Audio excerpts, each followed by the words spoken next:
Not to start on a down note, but do you know anything about Splitter at this point?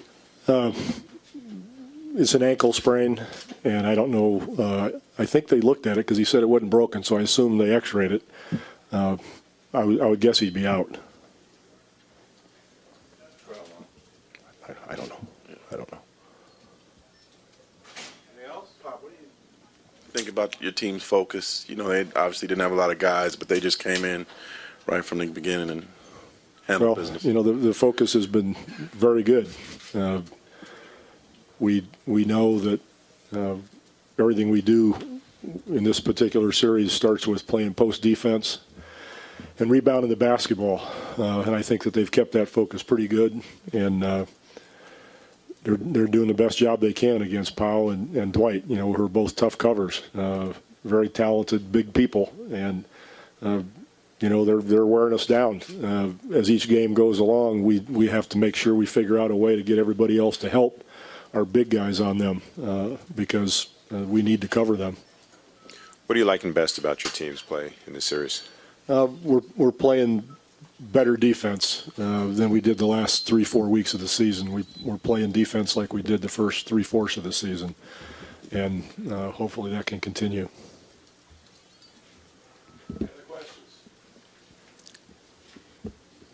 Specifically, do you like how your guards and wings have been chipping in on the boards?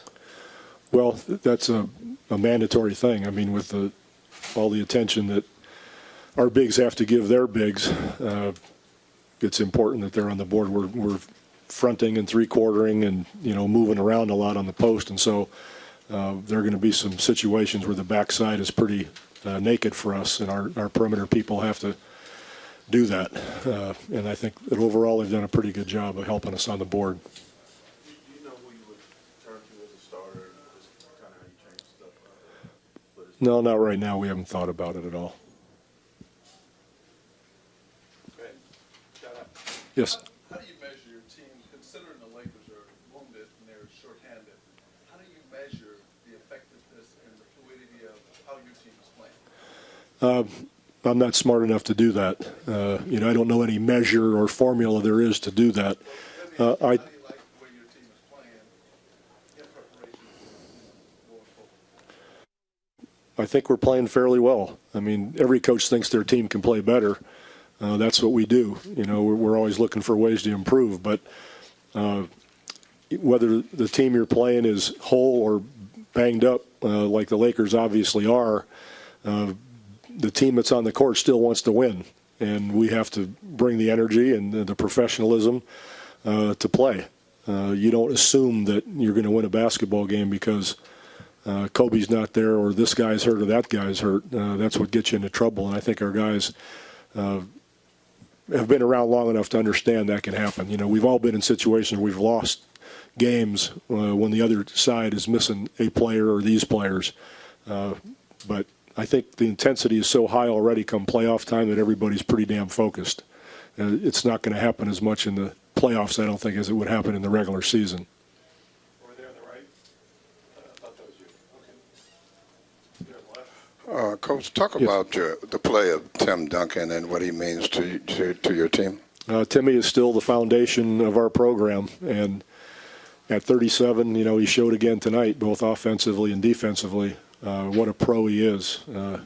He really feels a responsibility to his teammates and to the organization, and he plays, you know, like he's 6 or 7 or 8 years younger than he is. He's just really a miracle in my mind.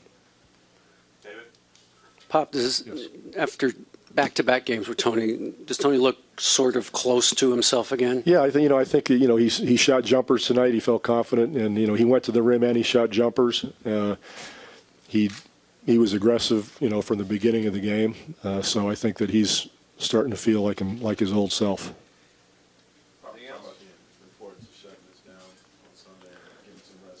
Well, you know, everybody wants to win every game. So whether it's the first game of the series or a closeout game, you want to win. So we don't think about which game in the series it is. It's a game, and you want to win the game. All right, thank you. Thank you. Tim, can you talk about your performance tonight? You look pretty terrific out there. Yeah, feeling healthy and feeling good, and got a rhythm going early. I've not played that well coming into the third quarters, and really tried to concentrate coming out of the third quarters to try to get some shots to fall early on there, and I got a rhythm going there. So the whole night turned out well for me. It'll affect us huge. It's big losing. You're losing him, a big body, especially in this series like this. But hopefully we can, like we've done all season, we can move things around, and guys are ready to play. We're going to count on Maddie and Dewan to step up and fill that position for us, and we're going to move things around and make it work. Tim, with the one-sided nature of this game, was it at times maybe a challenge for you guys to stay focused, or was it pretty relaxed? It's not a challenge to stay focused here in the playoffs. We respect these guys, and you respect your opponent, and you understand what they can do, and we're not trying to give them any momentum whatsoever. So we tried to play the whole 48 and tried to play it the right way. So one, we don't build their confidence, and two, they don't get their rhythm or see something that they really want to exploit. Tim, it seems like the league is becoming so perimeter-oriented, and yet you guys are going back inside to you more than you have the last couple of years. Why do you think that's being successful for you guys?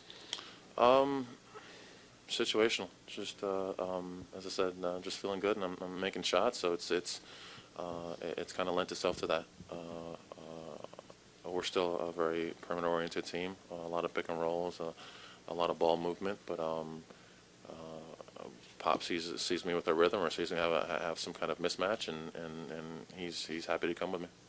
What do you think about what happened in West Coast, and how does that change the landscape of things in the West? I don't know what the extent of the injury is. Obviously, any injury is going to, especially to him, and what he means to their team, is going to affect them greatly. Don't know how long he's out. Don't know what it means to all that. But as I said, injuries like that happen, and we've been dealing with them all season long. They've been fortunate enough to kind of be without him. So we'll see how they react to it. We got to worry about what we got to worry about. We're way too far away from ever catching up with them to worry about that right now. Tim, can you talk about the defense of Dwight and Gasol against you? What did you see that made you successful against them? Just trying to stay away from their length more than anything. As I said, I got a good rhythm early and made some shots. If I'm able to stay out of the paint and stay away from their size and their athletic ability and make some shots, that's where I'm being most effective.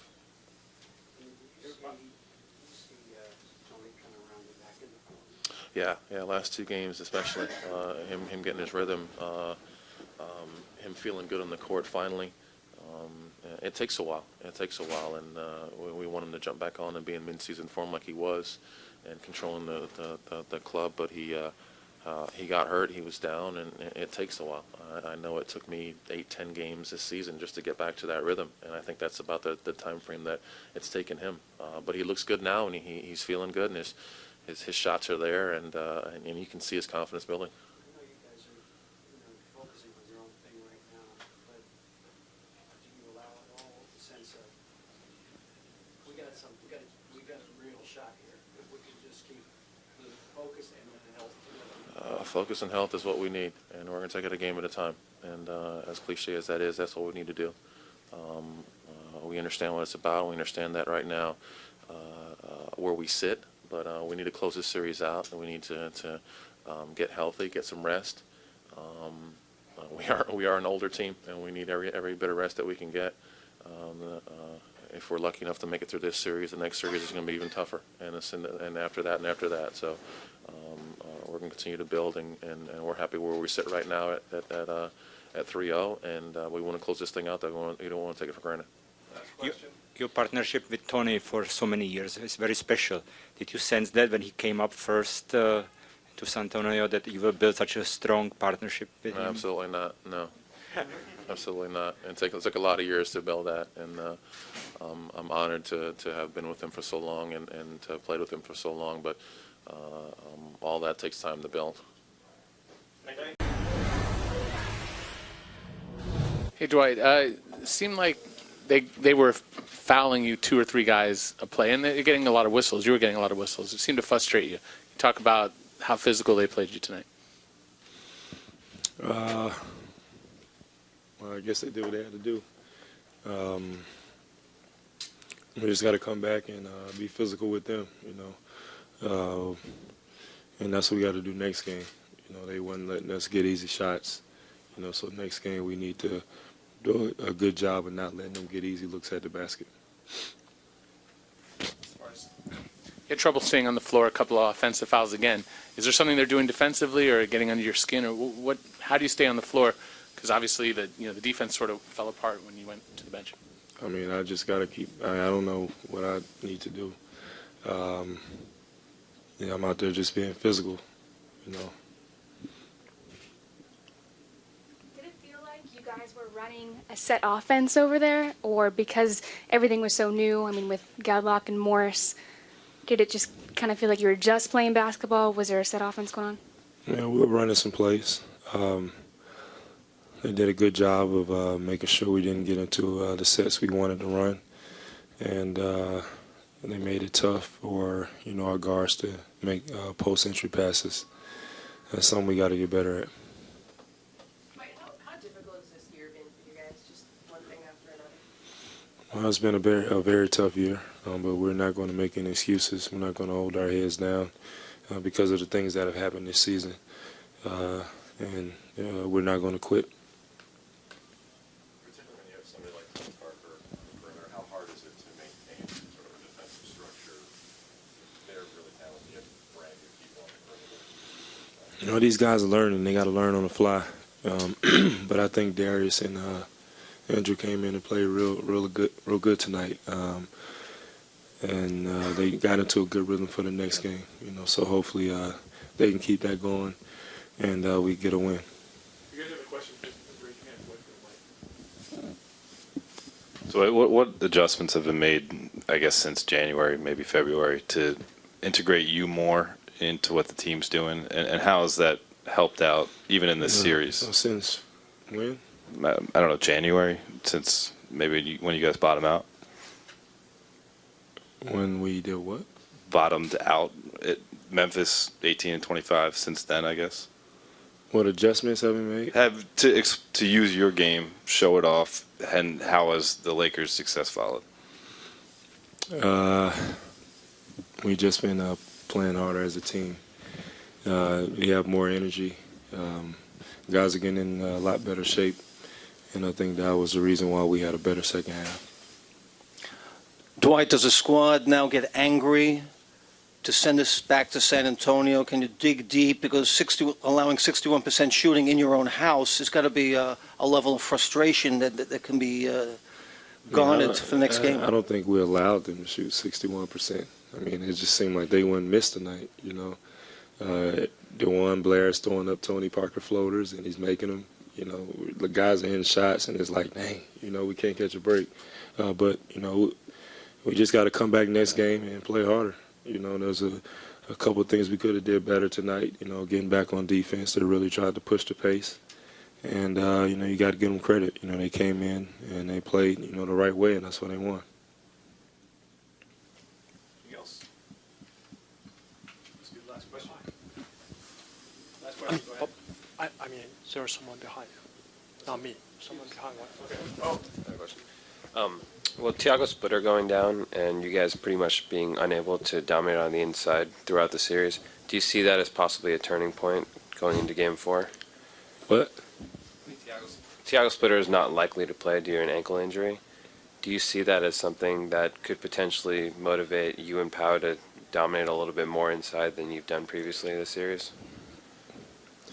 Anybody got some better questions?